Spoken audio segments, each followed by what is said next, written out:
Halo semuanya, perkenalkan saya Salman Saif dari Brebes. Di sini saya akan mempresentasikan tugas akhir dari Bootcamp Golang Cybercode batch 67 dengan judul Tiketin, yaitu API Management untuk tiket event. Tiketin adalah aplikasi web berbasis REST API untuk pengelolaan event, tiket event, pemesanan tiket, dan fitur review.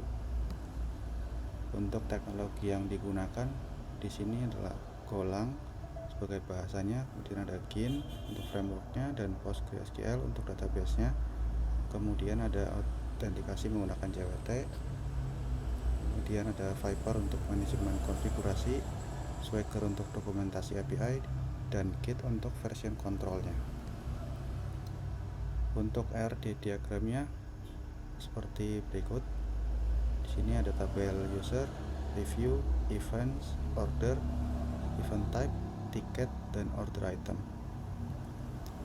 Untuk struktur folder sendiri, di sini ada config untuk pengaturan dan inisialisasi aplikasi, controller untuk tempat handler endpoint, database sebagai koneksi database dan migrasi, docs untuk dokumentasi API otomatis menggunakan Swagger, kemudian ada helper untuk fungsi utilitas seperti JWT, validasi, QR code, dan sebagainya.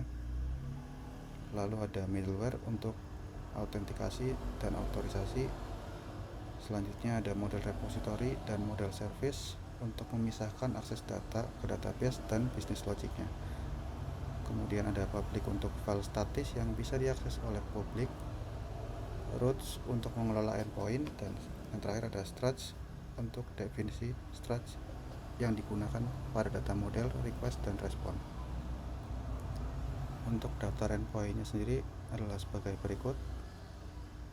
Untuk user, endpoint yang utama bisa digunakan adalah register dan login karena untuk kebutuhan mendapatkan token.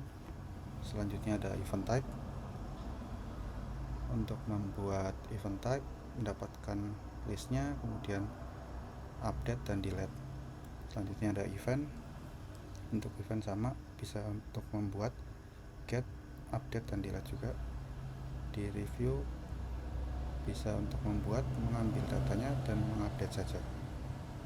Untuk tiket di sini sudah CRUD, dan di order API-nya hanya untuk post, put, dan get saja.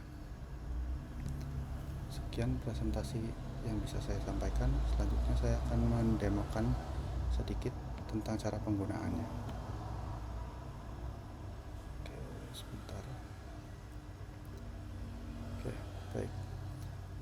Jadi yang pertama untuk penggunaannya sendiri di sini, jika belum ada data usernya, kita bisa melakukan register dulu. Karena di sini saya sudah punya akunnya, jadi saya tidak perlu melakukan register. Kemudian kita login menggunakan akun yang sudah dibuat sebelumnya untuk mendapatkan token di sini. Setelah itu kita bisa menuju ke event type untuk membuat event type-nya dulu di API create event type.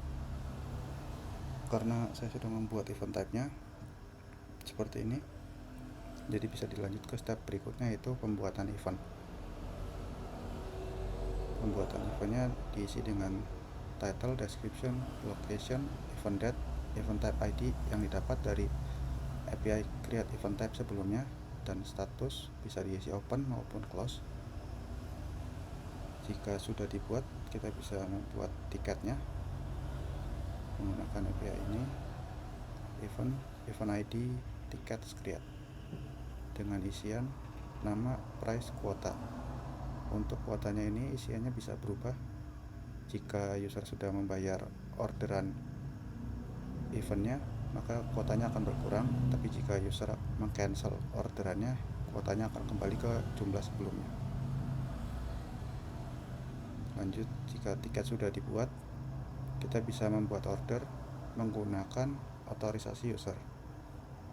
Isian untuk create order adalah seperti ini, yaitu event ID, kemudian tiket dengan isian array object yang berisi tiket type ID, kemudian quantity, jumlah tiket yang mau dibeli. Jika sudah, kita bisa melakukan pembayaran supaya barcode-nya bisa di check in. Untuk detail data orderannya kurang lebih seperti ini. Dimulai dari data yang pertama, ini data order utama, kemudian di dalamnya ada order item. Di dalam order item ini ada barcode untuk check in dan ada flag untuk penanda apakah order item ini sudah di check in atau belum. Jika flag is check in ini di dalam order item sudah di check in semua, maka status ordernya akan berubah menjadi komplit. Sebentar.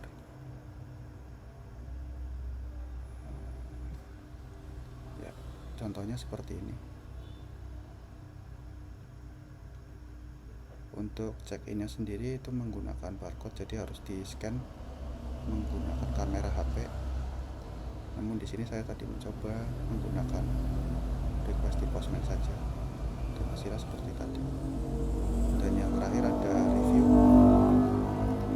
Review ini baru bisa kita isi setelah order item di order itu sudah di check-in semua atau ordernya statusnya sudah komplit.